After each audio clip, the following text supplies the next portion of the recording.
Yo, what's up? Hey, what's going on, boss? Solar? You're the king of the castle, right? I am. All right, I'll be quick. I've been working. Have I talked to you before? No, I've never seen you. You look familiar. Do I? Yeah. Anyway, I'm working with a bunch of the neighbors on the net metering program that CenterPoint's running out here. What's that? Did your power company send you guys anything? I mean, they sent me a bill that was like $150 higher than it was last month, so. Okay. Is that a quarterly bill or? No, just a monthly. Monthly. So, $150 higher than it was correct. last month? Yep. So did they send anything to your inbox in regards to like net metering? Probably went to your email or something like that. No, I don't think so. A lot of times it goes to your junk mail and you miss it What if is you're it? like me. So in a nutshell, and I know you guys have had a bunch of people come by and talk to you about solar already. Oh, yeah. I get it, right? Is this solar? So it's more like we're trying to get homeowners qualified for the net metering program that Okay. CenterPoint is running. Now, I've been working this neighborhood for about 8 or 9 months, Okay. and that's why you sure I haven't talked to you yet? You might have. I talked to like probably 15 solar guys. Do you know Jim and Cheryl? They have the red truck on the corner. Yeah, Jim?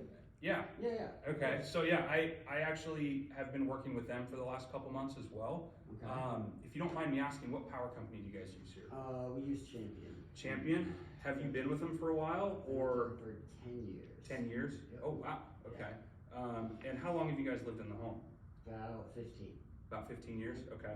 Are you from the area originally or no? Miami. Miami. Yeah. You guys like the Houston area? Hate it.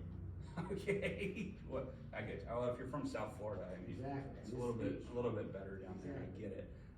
Well, I'm not here to waste too much of your time. You're obviously noticing a lot more homes are getting solar installed, right? Yeah. The rooftop solar is getting pretty popular out here. And the reason why so many people are doing it in our office, so we're located in kind of the Cypress area, Okay. we've been getting a ton of calls about homeowners noticing that like the delivery charges on their electric bill have been going way up, right? Like a 60 to 70% increase in the past like 6 months. Up $150. You think it's that? Yes, that's exactly what it is, right? Okay. And so when you like first signed up with Champion, you probably signed a contract, Yep. right? It might have been a 1 year or a 3 year contract, and they lock in your rate, right? Which is usually pretty low for this area. Yeah. And then CenterPoint, they have their hands in the cookie jar, right? Taking money out of homeowners' pockets because they can, right? Homeowners don't have a choice in what CenterPoint charges them for delivery fees. Correct. That's the unfortunate part. Sucks. So what a lot of your smart neighbors are doing is they're choosing to go solar, right? And what it could do, Yeah, but I've heard that solar basically gives you 2 bills, and I've heard a lot of. if it's issues. done incorrectly, yes, there's a lot of horror stories, right? Now, my job and what makes my job difficult is a lot of these third-party companies, a lot of people that aren't from the area, they come through and they make outrageous claims about solar to homeowners. They undersize systems and they don't build the system correctly, right? Yep. My job and the reason why a lot of your neighbors have chose to go with me is I tell you the good, the bad, the ugly, and if it doesn't make sense, I don't even do it. Okay. Right? And at the end of the day, I don't even know if your guys' home qualifies for a program like this. Well, Right. why wouldn't it qualify? It's perfect. I mean, the roof, as far as I know, the roof looks perfect, but there's a lot of different things. We have to get CenterPoint's approval, right? Okay. You guys do own the home, correct? Yeah. Right? So in a nutshell, if you qualify, right? If you guys qualify, no money down, no money out of pocket, right? So you don't pay anything up front to switch. That's too good to be And ideally, and again, I'd have to look at your bill. I don't know if I can do this for you yet, but ideally, we would eliminate that electric bill and replace it with a fixed solar payment, true. Okay. right? Now, what was your last electric bill? It was $375. $375. And is your guys' bill higher in the summer or the winter time? Way higher than in the summer. Okay. Yeah. Now, a lot of your neighbors, do you guys have gas appliances or is the home all electric? All electric. All electric? And you pay a lot more in the summer? Not too much more, but I noticed a big difference basically this summer.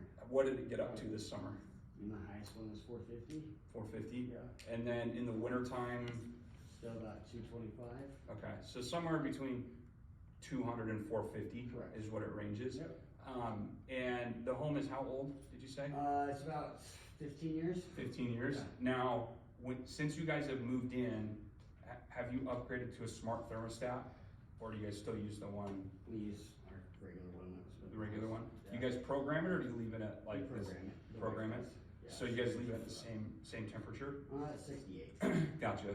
Yeah, I mean, because the whole idea of going solar is to be more energy efficient, right? And we have some different strategies that'll help you guys conserve a little bit. Now, the thermostat, is it like the Honeywell flip down, or you have the GE? I think it's a GE. Do you care if I take a peek at it real quick? Yeah, go. Let's go. Now I'm in the house. Boom. So, I mean, we could have gone a lot of different ways there, but so this is, you've heard of Reliant, right? Yep. So you see how this bill is actually negative? Negative $680, damn. That means their panels are producing more than they use in their house. How long did it take that customer to get that? He's had solar for about a little over a year and a half. Oh, Not quite 2 years. So what that means is, you know, when he got set up for solar, it's something where, because you can track your guys' usage, and then you can track the production of the system as well. So the whole idea is like to know when you're using your electricity, yeah. what months of the year, and then, I mean, we want to get you guys to conserve a little bit, and we want your system, your panels, to produce more than you guys are actually using. And how do you guarantee that? Well, I can't guarantee anything. Okay. So that's the thing, is like, I'm gonna do the best. Make sure I'm not gonna get a second bill. Well, so it all depends on your actual usage. We do run into situations where we can't put enough panels on the roof to cover what you use, Okay. you know? But, is that your truck in the driveway? Yeah. What kind of truck is that? Is that It's a Raptor. the Raptor? Yeah. Man, that's a badass truck, right? Yeah. What year is it? It's 2021. 2021? Yeah. We're So- gonna drop it off a cliff. So, I mean, I know you've probably felt gas prices have gone up quite a bit, right? We've noticed it, you Yeah. know, we're all feeling that pain point with inflation. People are filling out the pump a lot when they go fill up their gas tank. Now, picture this. I'm not saying you're old, but you're not exactly a spring chicken, right? You've been around the block a few times, right? Yeah. So, if we were to rewind the clock, let's say 20 years, right? Okay. Did you have a driver's license 20 years ago? Of course. Okay. What were you paying for gas 20 years ago? Per gallon. 20 years ago, I was paying basically right at $1. Actually, I think $1.02. A little over $1. Yeah. Right. A little over $1. I was gonna say like $1.49, but let's say $1.09. Whatever. Still a hell of a lot cheaper than it is now. And right now, last time you filled up your Raptor, what was it? 320. 320? It's still pretty good. It is. Where I'm living, it's like 375. But anyway, so let's pretend we rewind the clock 20 years ago Okay. when gas was $1.09, Yep. and you're the guy that works at the gas station you always go to. He's Okay. like, hey, I like you. You've been a loyal customer. Here's this little yellow gas card. You're gonna pay $1.09 per gallon for gas for the rest of your life. Just because I like you, no money down, no money out of pocket. Yeah. Would you have taken that gas card, Of course. right, to lock that in? Yeah. So that is what a lot of your smart neighbors are doing with their electricity. Okay. You even said yourself, the cost of electricity continues to go up. You're paying $150 more than you were last summer, right? And so the whole idea of going solar is lock in your price per kilowatt. Okay. Now, I can't guarantee you're never gonna pay an electric bill, right? Yeah. Because if you add a pool and you have another family move in and you're using way more electricity, Mm-hmm. I can't control that. But what I can control and guarantee is what the system will produce, Okay. right? And at that price, I will be able to tell you exactly what you're gonna pay per month for your solar system. And so what a lot of your smart neighbors are doing is they know that electricity and gas and the cost of this house and the cost of a gallon of milk continue to get more and more expensive, right? Yep. But if you're able to offset that cost with a fixed bill for solar, Yep. right? So we're redirecting a payment you're already making. You're already paying the power company every single month, throwing money away. We're redirecting that payment into something you own on your roof at a fixed cost. Oh, so you're telling me I basically, instead of paying my utility company, I take that money and pay it towards the solar, Correct. correct? Correct. And it'll add a little value to your home, right? And hopefully, if we can get you to conserve your electricity a little bit and your panels produce more than you need, your bill will look like that. Okay. Now, it really depends. You guys use Champion? Yeah. Do you guys pay, do you get a paper copy in the mail or do you just pay it online? Do it online. Do it online? Is it in your email? Yeah. Here, pull it open real quick. And do you care if I sit down at the table? Yeah. Put this down. All right. Cool. No, I'm in. He's in the house. Analogies. Same day. So the thing is like solar, everybody's been pitched solar. Everybody's like, they either hate it or they love it or they don't understand it, right? I want to, most people that don't have solar yet, it's either A, they don't understand it, or B, they've heard horror stories, right? Or they want it, and those are the laydowns you run into. I want to take somebody that has a lot of misconceptions about solar, right? Whether it's they hear it's a scam, they're going to pay 2 bills, they don't know how it works, they think it's really expensive, and I want to create an analogy to something that they understand, right? Everybody pays for gas. They all go to the gas pump, they pay, they don't know what it's going to be, right? If you're paying $3.50 a gallon right now, you can't guarantee what it's going to be next year or in 10 years, right? But you and I can both agree that it's probably going to be more expensive in 10 years than it is right now, right? The same with the cost of this house, right? It's like the value of your house is going to continue to go up. Everything gets more expensive over time, especially electricity, right? So if we were to rewind the clock 20 years and you were paying $1.29 per gallon for gas, and we could lock that price per gallon in for the rest of your life, everybody would have done that, right? So that is the idea of going solar. Is you're paying right now, Champion, 15, 16 cents a kilowatt, right? If I can set you up with a system that's locked in at 14 cents, but you know exactly what your bill is going to be for the next 25 years, let's do it. Because in Texas, right now, compared to the rest of the United States, we still pay relatively cheap electricity. Like we pay on average about 15 cents, 16 cents per kilowatt here in the state of Texas, some higher, some lower. But that is about average for if you look at the United States as a whole, that's about average. There's some areas like California, they're paying 30 cents a kilowatt. It's double. The cost of electricity is double. There's areas on the East Coast like New Hampshire, Rhode Island, Massachusetts, they're paying 28 to 33 cents a kilowatt, right? There's some parts of San Diego, they're paying 40 to 45 cents a kilowatt, right? I can't guarantee what your electric bill is going to be next year, but I can guarantee you that the price for electricity is going to continue to go up over time.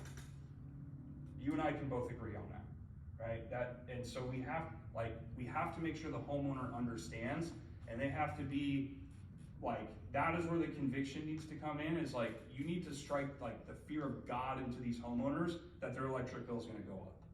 That is what it is. And they are really putting themselves at risk if they don't go solar and lock in their payment. The reason for that is they're locking in their net metering rate. They're locking in their cost per kilowatt, and it never goes up.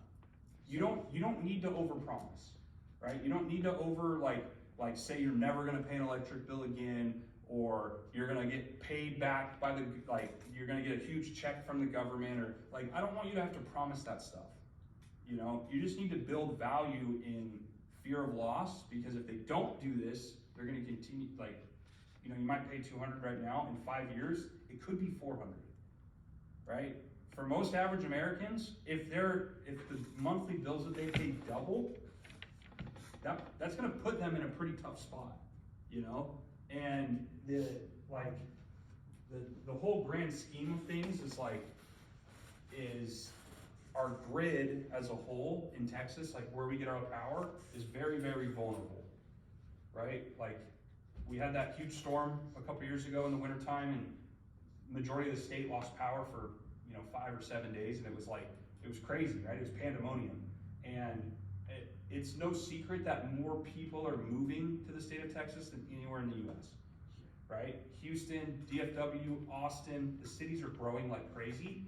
With all that coming into effect and like supply and demand, right? The demand for power is going to continue to go up, right? The grid is in a very vulnerable state right now, right? Like that is like homeowners, we need homeowners to go solar, like that is the mission. It is us versus the power company, right? And CenterPoint and Encore and these big, huge conglomerates that control the electricity, that control the power lines, they are having some of the most profitable quarters in years ever, right? When most average Americans are struggling to pay their bills, these power companies are profiting hundreds of millions of dollars every quarter, right? So that's where it's like, when it turns into us versus the power company, that's what this shit's really about, I'm not gonna guarantee you that you're never gonna have to pay them $1. I can't guarantee that, but instead of throwing your money away to them and getting nothing in return, I don't know about you, but I would rather own my power source and know exactly what my bill's gonna be, right? And then have the capability to add on a battery or some sort of storage to where I could get off the grid in the future, and I mean, if now, we look at... Here's a question for you. How would you build conviction with that ownership, but not doing ownership, but PPA? I mean, it's just the way that you word it, right? Because every situation is different. Instead of saying you own a power plant on your roof, it's now you have your own power plant on your roof that produces its own electricity only for you, right? Or something like that. Because it's a PPA, it's a redirection program. So instead of throwing money away every month to CenterPoint and Reliant, you're redirecting that payment into something that's on your roof at a fixed payment all year round. So cutting out the middleman. Exactly. We've all heard of Amazon Prime, right? And like people, if you order something online, whatever, online, you order something and they ship it to you, and they ship it via UPS, right? And you pay shipping and handling. Let's say it's $12.99, but $16 if you want to get it by this Friday, so you pay a little bit more, right? The idea of going solar is you have Amazon Prime now. You don't pay shipping and handling. You don't pay those delivery fees that you have no control over, right? It's your own. You cut out the middleman because it doesn't have to pass through all these channels of distribution to get to your house, right? And so that's, the analogies is what I want to do to strike a chord with the homeowner to make them understand, because the idea of solar, they're like, oh, no, I don't want to, it's too complicated, it's a scam, They do know people that got scammed by a salesman, that did not do his job right, and those salesmen have put a black eye on our industry, right? And it does suck, but when solar is done right, it 100% is beneficial. It definitely is, and when you have customers, those are my personal customers, those electric bills I have, that love it. They're getting negative bills from the power company, right? When you have happy customers in a neighborhood that believe in solar, those are your biggest allies, because referrals, right? When you're knocking and you can confidently be in a neighborhood and point at houses and say their name and reference them, then things really start booming. And as a salesperson, the confidence level, when you walk into a neighborhood and it's a new construction, huge development, and you have 24 installs, right? And they're still building new houses, the confidence level you have talking to those new homeowners, it's this is my neighborhood, I've been here for 9 months, setting people up, you don't know, you just moved in, you don't know what your electric bill is gonna be yet, I do, because I have 24 solar installs, that is where you can, that type of mentality is when you start making insane money in solar. That's also why basically area management and you guys staying in an area for longer than a day, 2 days, 3 days is key, okay? You can get 24 installs in a neighborhood basically like going there one time, okay? Right. He went there day after day after day after day, month after month. to Yeah, get I mean, North Park and Odessa, I worked that neighborhood for over a year. Literally, same neighborhood for a What's year. that? How many did Oscar do in that? A neighborhood lot. out there? Me and 100 him both did. I mean, that neighborhood is painted, has panels everywhere. plus? Probably 100 Hundreds. solar. Hundreds, yeah. Hundreds All of in one installs. area, one neighborhood. Mhm. So when they walk in there, every single person in there knows them, knows who they are, what they're doing. So all the new people, of course they wanna follow the Joneses. They move Right. into a neighborhood that basically everybody has solar. Of course they're gonna open the door and talk to him because they've seen him basically talking to every single one of their neighbors. So it just makes more sense for you guys to be in the same area for a long period of time and actually work that area. And even if it's not, like, even if you are in a new area, like, act like it's yours, you know? Like, if you work a neighborhood for a week and you gather names and you gather intel and you ask questions, like, and you start name dropping, like, I could work a neighborhood for 3 days and I could make it seem like I've worked there for 2 years. You know, like, just taking notes, talking to people. I'm not high pressure trying to close people like right off the bat. I want to ask a bunch of questions though. And then when like I'm talking to Nancy and Sam and I can talk about Jim and Cheryl and like point and like I can make it seem like I'm the guy, you know? That's especially new construction, right? Like the cookie cutter, like new construction homes. You're gonna run into people that are like, they've only lived there for a couple months and they're not sure about solar because they don't know what their electric bill's gonna be, right? When you're the person that does know, because you've talked to the homes that are 2 years old and you've gathered intel and you've seen their usage, like now you're the expert on that neighborhood. And when you talk to the new move-in or somebody that's only been there for 60 days, they instantly trust you because you can tell them what their bill's gonna be, you know? Like, if any of you guys, if you've bought a new house before, you've moved into a new home, one of the first things you wanna figure out is what your monthly budget is. You know, what are you paying for Wi-Fi, security, electricity, all your utilities? Like, not knowing that is one of the complications of buying a house. And if you can help them work a solar payment into their budget so they know exactly what it's gonna be, it's a huge selling point, right? Correct.